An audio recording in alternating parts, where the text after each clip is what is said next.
안녕하십니까.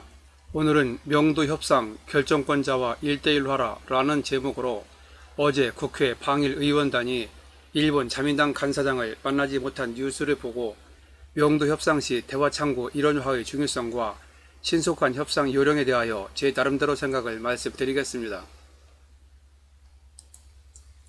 최근 반도체, 불화수소 등과 관련된 일본의 수출 규제에 대하여 대화를 통한 정상회담이나 한일 외교 당국자의 직접 만남이 어려워지자 국회 차원에서 일본과의 대화를 시도하려고 일본을 방문했던 여야 국회 방일의원단 10명이 만나려고 했던 일본 자민당 간사장을 만나지도 못한 채 귀국하는 일이 발생하였습니다. 1차 만남도 약속 시간 30분 전에 갑자기 다음날 만나자는 연기 통보가 왔고, 다시 연기된 2차 약속도 일이 생겼다며 전날 밤 늦게 11시 반경 아예 2차 만남을 못하겠다는 일본 측의 약속 취소 통지를 받았다고 합니다. 이렇게 국가 간에 있을 수 없는 굴욕스러운 상황 속에서 목적을 이루지 못하고 빈손으로 그냥 돌아왔습니다.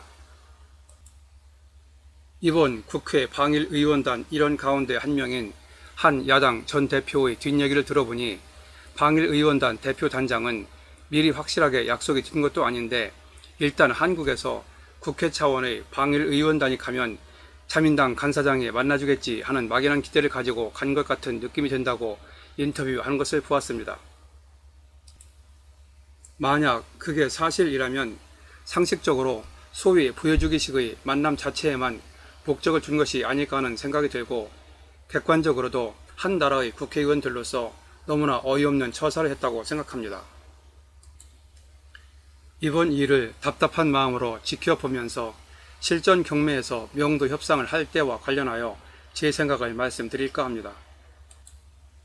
명도 협상을 할 때에는 대화 당사자의 양상이 1대1인 경우가 있고, 경우에 따라서는 1대 다수 또는 다수 대 다수인 경우가 있습니다. 국가 간 협상 내지 회담을 할 때도 두 나라 정상 간 단독 회담을 할 때도 있고, 실무자를 포함하여 다수가 협상의 대상에 들인 경우가 있죠. 이런 양상 가운데 제가 보기에 명도이든 국가 간 회담이든 결론이 빨리 나는 경우는 1대1 간의 협상을 하는 경우라고 생각합니다. 그리고 1대 다수 또는 양쪽 모두 다수가 협상을 하는 경우에도 그 다수 인원 속에 최종적으로 강력하게 결정을 내릴 수 있는 결정권자가 포함되어 있어야 하고, 되도록이면 만난 그 자리에서 한 번에 결론을 내려야 협상에 성공하는 경우가 많습니다. 어느 쪽이든 다수가 있는 경우에 의견이 분분하여 한 번에 결론을 내리지 못하고 다음에 다시 만나 재협상을 하기로 하면 그 다음번에도 결론을 내리지 못하거나 중간에 또 다른 변수가 생겨 협상이 엉뚱한 방향으로 흘러가거나 결국 무산될 가능성도 있습니다. 그리하여 원하는 대로 협상의 목적을 달성하고 협상을 신속하게 한 번에 끝내기 위해서는 만나기 전에 미리 상대방의 입장을 충분히 반영한 가운데 협상 과정에서 발생할 수 있는 쟁점 사안을 면밀하게 정리하여 예상 질문을 만들어야 합니다. 그리고 그 예상 질문에 대하여 시나리오별로 어떻게 대답을 할 것인가에 대하여 1안, 2안 등으로 충분히 대비를 해두는 것이 좋습니다. 이번 국회 방일의원단의 경우도 개인 간의 명도 협상이 아니라 국가 간의 문제, 정치적인 문제라서 약간 경우가 다를 수도 있지만, 우리나라 방일의원단이나 일본 자민당 간사장이나 현재 국제적으로 이슈화된 수출 규제 문제에 대하여 최종 결정권자가 아니었습니다. 제가 보기에 대표 단장은 있었으나 나중에 보니 그것은 형식적이었고, 실질적으로는 각자 서로가 당 차원이나 개인적인 의견을 가지고 있던 것이었습니다. 그리고 비록 서로가 만나서 최종 결정은 내리지 않고 일방적 입장 전달 또는 상호 의견을 교환하는 자리라고 해도, 특히 일본 자민당 간사장의 경우 한국 측 의견을 들어야 하는 입장이었습니다. 그러다 보니 한국 측과의 만남 자체가 상당히 부담스러웠겠죠. 또한 만약 만나서 의견을 들었다 해도 지금의 심각한 상황에서 아베에게 그대로 그 내용을 전달하기도 곤란한 입장이라 고민 끝에 국가 간의 결례를 무릅쓰고 약속을 연기하였다가 결국은 취소를 한 것으로 생각합니다. 그래서 이번 방일 의원단도 진정으로 협상 또는 의견 전달을 생각했다면 거국적으로 애국적인 관점에서 우리나라 각 당의 입장만 생각할 것이 아니라 일본 쪽 상대방의 그러한 입장까지 세심하게 고려하여 우선 시기적인 측면에서 좀 더 신중한 판단을 했어야 한다고 보고, 만약 그랬더라면 어제와 같은 국제적 망신은 당하지 않았을 것이라고 개인적으로 생각합니다. 그리고 실전 경매에서 명도 협상을 신속하게 한 번에 끝내려면 대화의 내용에 있어서도 일관성이 있어야 한다고 생각합니다.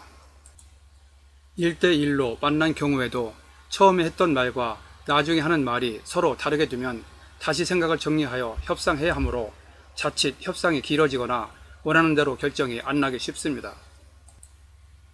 그래서 이런 경우를 대비하려고 미리 예상 질문에 대하여 상황에 따라 대응할 수 있도록 이란, 이안 등을 준비하라고 아까 말씀드린 것입니다. 특히 양쪽이든 한쪽이든 여러 명이 함께 만나는 경우 협상 자리에서 중간에 다른 의견이 튀어나오면 그 협상은 깨지기 쉽습니다.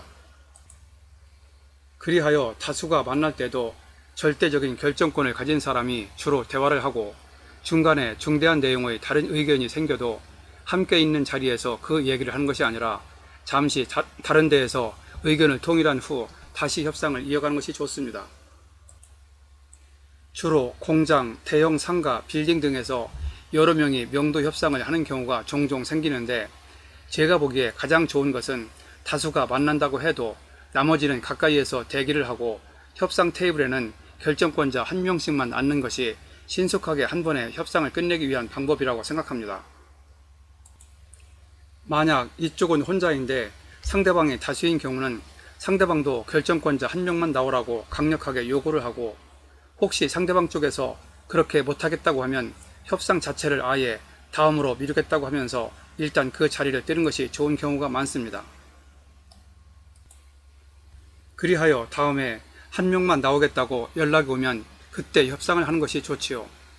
명도는 심리전이기 때문에 본격적인 협상 전에 기싸움을 하는 것이 상당히 중요합니다.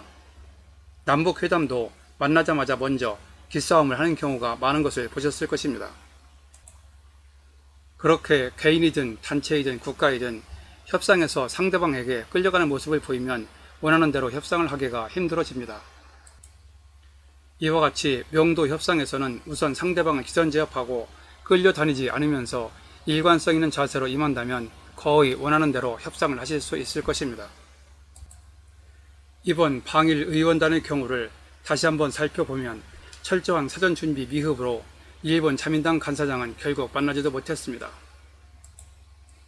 그리고 차선책으로 일본 측 다른 연립 여당인 공명당 관계자에게 한 대화 내용에서도 방일 의원단이 서로가 정치적 목적이 포함된 각 당의 의견 또는 개인적 의견을 표시했는데, 이러한 일관성 없는 의견 제시는 궁극적인 협상 목적에는 아무런 도움이 되지 못하고 오히려 상대방에게 약점이 되는 경우가 많습니다.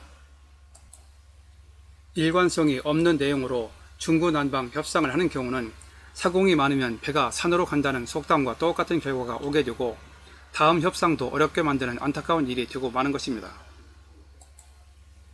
차라리 이런 협상은 하지 않는 것이 낫겠지요. 최소한 상대방에게 일관성이 없다는 약점은 보이지 않았을 것이니까요. 이번 뉴스를 보면서 안타까운 생각도 들고 답답한 마음에 명도와 관련하여 개인적인 생각을 올리게 되었습니다. 명도 협상에서는 아까도 말씀드렸지만 상대방에게 어느 측면에서든 절대로 약점을 보이면 안 된다고 생각합니다.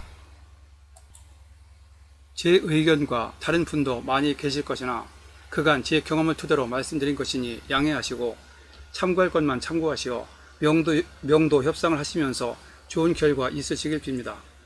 지금까지 루마 생각이었습니다.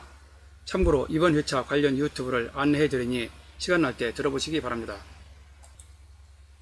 전에 올렸던 10회차 유튜브에서 법원 경매 명도의 공식이 있다, 경매를 꺼리는 분들 관심요에서 실전 경매에서 명도를 하는 경우 공식처럼 쓸 수 있는 제 나름대로의 명도 요령을 말씀드렸습니다. 아래에 링크로 연결해 두었으니 클릭하시면 바로 보실 수 있습니다.